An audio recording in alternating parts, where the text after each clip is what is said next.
Bonjour à tous. Aujourd'hui, nous allons apprendre à créer une page de connexion avec SmartPage. Cette page de connexion va remplacer la page classique de login de votre plateforme Jamspot.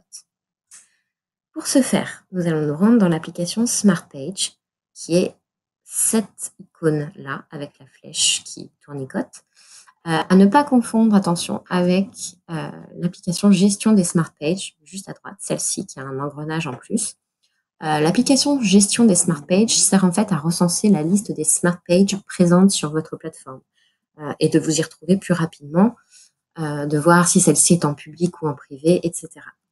Donc, nous allons nous concentrer sur l'application Smart Page aujourd'hui. Nous cliquons sur l'icône et nous arrivons sur le modèle de base d'une Smart Page qui n'a pas encore été créée, avec 3 blocs qui vous sont proposés, que vous pouvez voir ici. Titre, image, chapitre, et qui sont visualisables en réel sur la droite, titre, ici les images, ici le bloc chapitre. Dans un premier temps, nous allons donner un nom à notre Smart Page. Donc, dans le menu de gauche, avec le fond noir, vous avez un champ titre.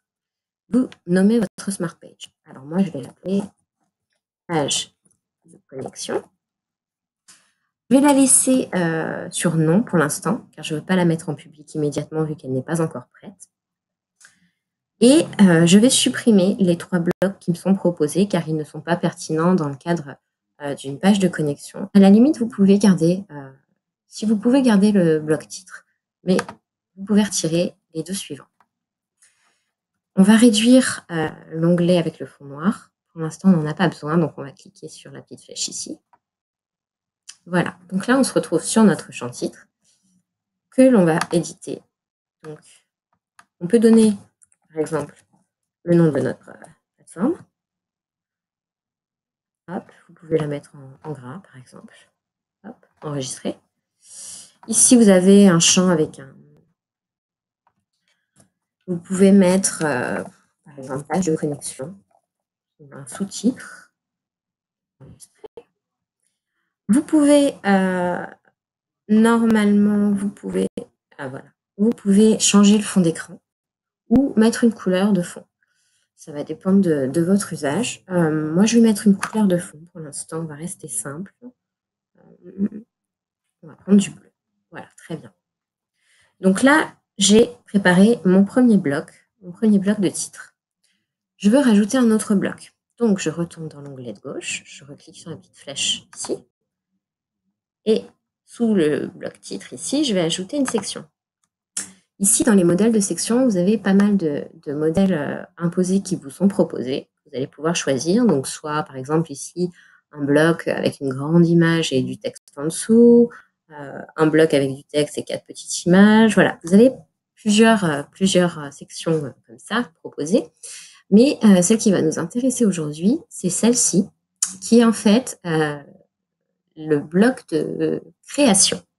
Contrairement aux autres blocs, où vous avez vraiment des modèles imposés, avec le bloc de création, vous allez pouvoir vraiment construire votre bloc et ajouter des widgets à l'intérieur. Donc, je vais vous expliquer plus concrètement ce que ça veut dire. On va l'ajouter, donc je clique dessus.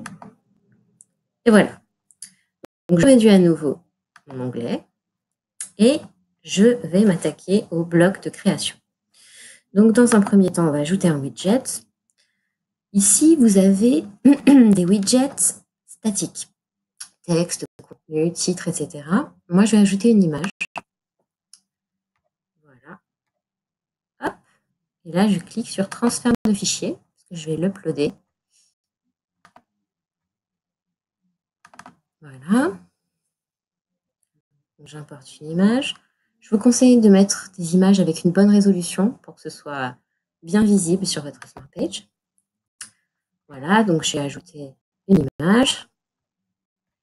Et maintenant, je vais ajouter un autre widget. Donc là, on a vu tout à l'heure les widgets statiques. Vous avez aussi les widgets dynamiques. Dans le cadre d'une page de connexion, ce n'est pas pertinent, mais pour une autre Smart Page, ça pourra vous servir plus tard. Si vous créez une Smart Page interne, accessible depuis votre plateforme uniquement, vous pouvez mettre le flux d'activité d'un groupe, le flux d'activité général, le flash info, etc.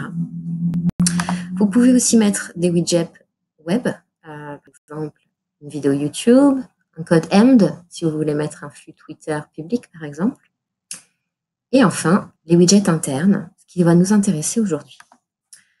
Vous pouvez mettre ou le formulaire d'inscription, seulement et seulement si votre plateforme est ouverte. Ça veut dire que votre plateforme permet l'inscription.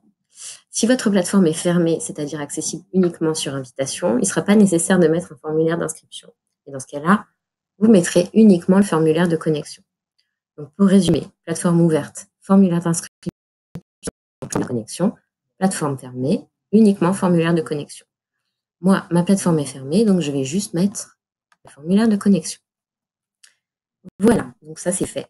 Vous pouvez encore ajouter des choses si vous voulez mettre du titre, si vous voulez mettre des informations en avant, n'importe quoi, si vous voulez inciter les gens à s'inscrire à votre plateforme en faisant un bref résumé de ce que vous faites, etc. Vous pouvez aussi mettre un widget dynamique avec le flux d'activité d'un groupe qui serait public pour pouvoir donner envie aux gens de s'inscrire.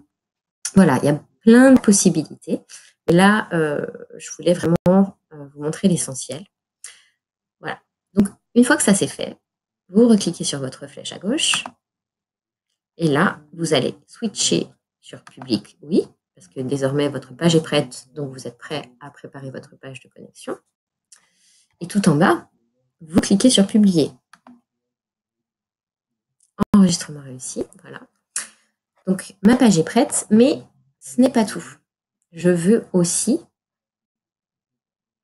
la mettre, qu'elle remplace l'ancienne page. Donc, je me rends dans le menu utilisateur, administration, plateforme. Là, dans les onglets de gauche, vous avez un onglet qui s'appelle mode d'accès avec 2 flèches. Vous cliquez dessus et vous allez aller tout en bas. Ici, vous avez un champ page login personnalisé avec un menu déroulant. Sélectionnez une Smart Page. Vous cliquez, je sélectionne ma Smart Page intitulée page de connexion. Alors oui, si votre page, si votre plateforme est fermée, vous aurez un message d'alerte parce que vous n'avez pas intégré de formulaire d'inscription. Donc disant, attention, cette page ne contient pas de formulaire d'inscription. Évidemment, vous le savez, donc vous ignorez le message et vous cliquez en bas à droite sur enregistrer. Enregistrement réussi. Vous allez vous déconnecter pour vérifier que tout fonctionne. Il n'y a pas de raison que ça ne fonctionne pas. Et voilà, ma nouvelle page de connexion a été créée. À bientôt.